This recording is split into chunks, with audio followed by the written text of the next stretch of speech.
Shalom.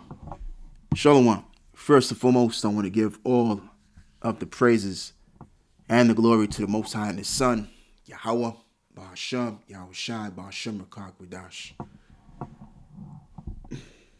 And double honor to the elder apostles of the great millstone that have taught me this truth, and to include the elder bishops on down as well, and saluting to all of you brothers out there, as we all believe that we are of the hopeful elect, and it's your brother Laban once again. And so let's get right into this news over here. This was brought out about 3 days ago, I guess. No, not 3 days ago. Yesterday. And as this reads here, ex-FBI boss warns of imminent T attacks on American soil. And I mean, there's been many warnings by different people, such as this man over here, Tom Holmes, which I think he said this right around the time when DJ Trump is coming into office again after the Biden administration or so. Because during his tenure, a lot of people were brought into the country unawares, which they all did that by purpose anyway, just so that they can come with these ICE agents and talk about the things that they're talking about now in regards to immigration problems. If anything happens, as well as we should know now, nothing happens by random or unawares. If anything happens on a major scale, it's because these elites, which are major powers, have been involved in this stuff. All right? Stuff don't just happen because, it just so happens by the will of the people. No. It don't work like that.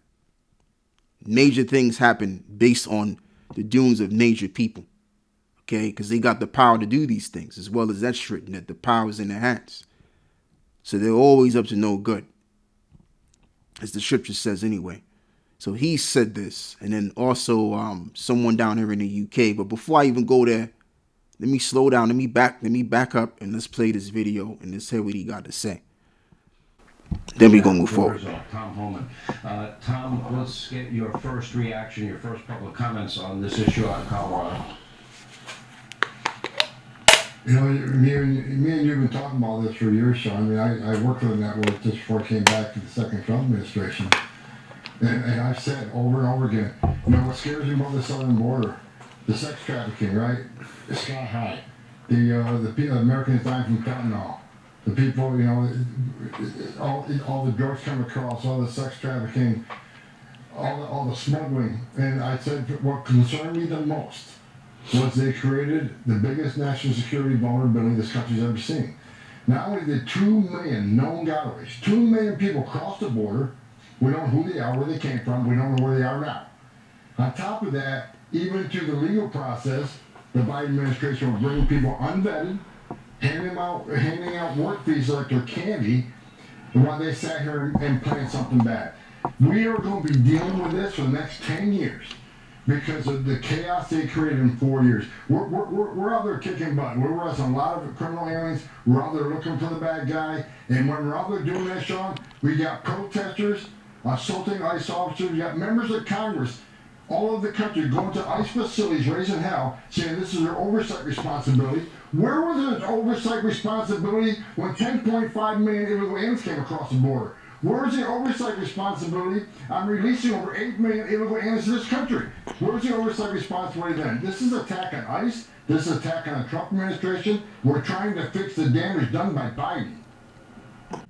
So you know what I'm thinking now? I'm thinking that this came out right around the time when that whole Venezuelan thing was going on, which I believe was probably around, I think March of last year. So right around the same time, or a little over March going into probably April or something like that, when he was speaking, big on Venezuela and this whole migrant problem, which was happening in, of course, coming from South Central America, as they were saying and stuff. So maybe that's the case.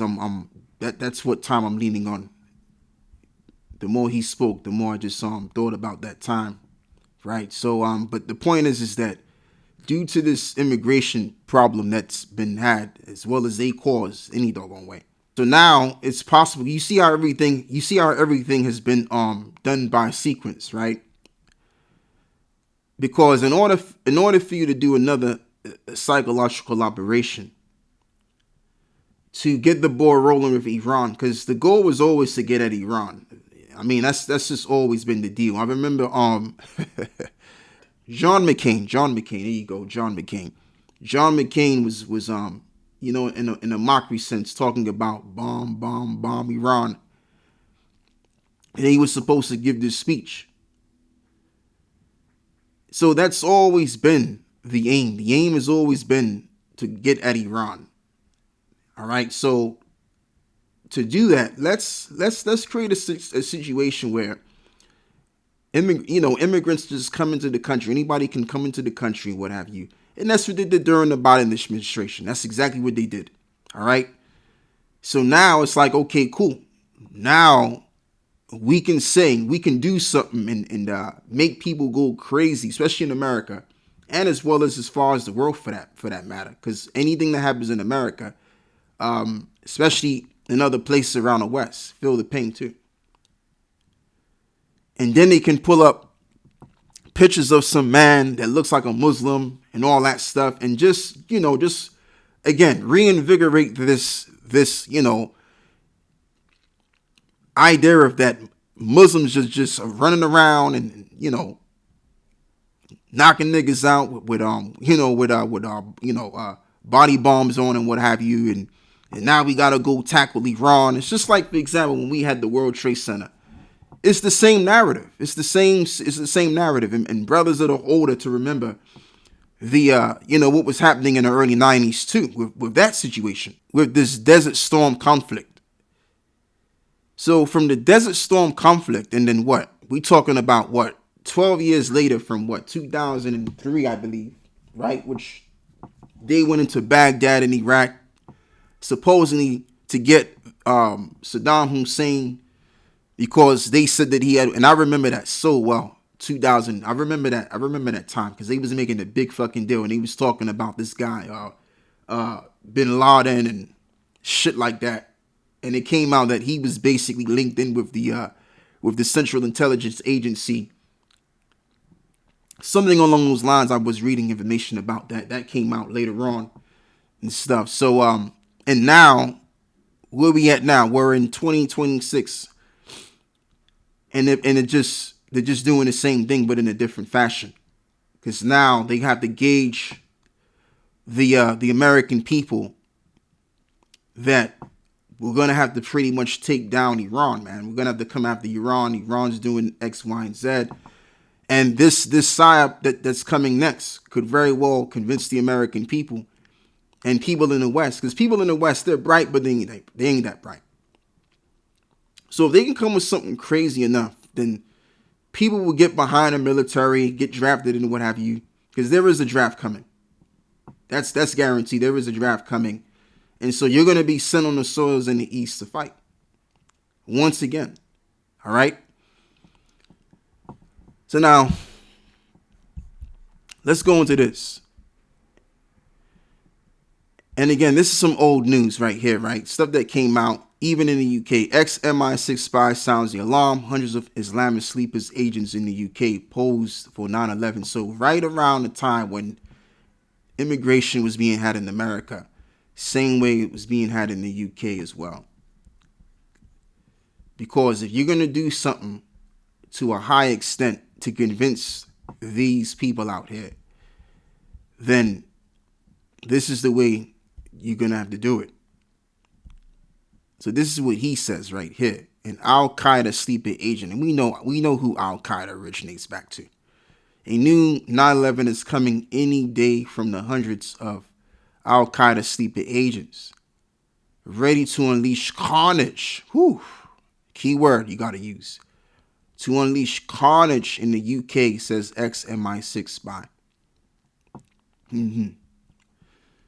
And so is it, as well as it's written, right? Let me read this over here. This is 2 Corinthians 2:11. Lest Satan should get an advantage of us, for we are not ignorant of his devices. Why? because we have the unctioning to know all things, and as well as that's written in the Apocrypha, that we ought to not be ignorant of anything great or small. And as well as we know that in ancient times, in times past under Nero's rule, the great fire of Rome was had and was blamed on the Christians. And so, being that the cruel Lord is in town and running so-called running shit in the White House, he could do the same thing with these tea attacks. You know what I'm saying? And then blame the ministry, just like they did to our elder apostles and the elder bishops in the early 2000s. All right, so that's coming back in a big way, and that's going to be the time of us being put to trial, so to speak.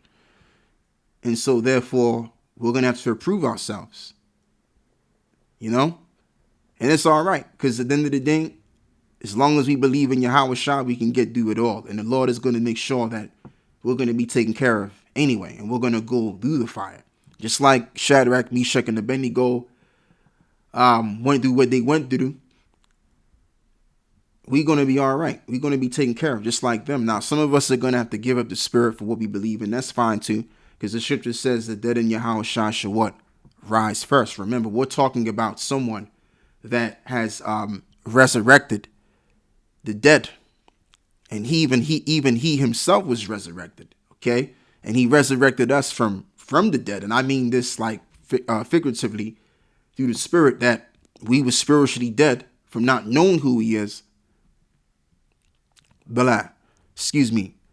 was dead from not knowing who he was and what the truth was, to now knowing who he is and what the truth is. So Yahweh Shai overall is the resurrection. He is the way, the truth, and the life. Like Yahweh Shai ain't say all of that to just lie. Like, come on. When you read the scriptures is a whole lot that was written in the scriptures. So you think that the Most High is going to have his servants, the prophets, write all of that down with his scribes to just lie? No. These words are faithful as well as it's written. These words are faithful and are true. So as this reads right here, Proverbs 16:4, the Lord hath made all things for himself, yea, even the wicked for the day of evil. So Esau's going to bring that day of evil, which also we can include Jacob's trouble. All right. So in that day of evil, that's where we're going to be delivered and saved in. So if they keep going on with this war, this I would say this lower degree to a lower degree type of situation that's being had between the East with America and all that. Hey, something could be had out of this, and then we could be home in no time. Because one thing about psychological operations is just swifting things. So that's all I got to say with this. I wanna give all of the praises and the glory to the Most High and His Son, Yahweh, Ba'ashem Yahweh Shai, Ba'ashem Rakak Wadash. And with that, I'm gonna close with this one. And I say the same. Shalom.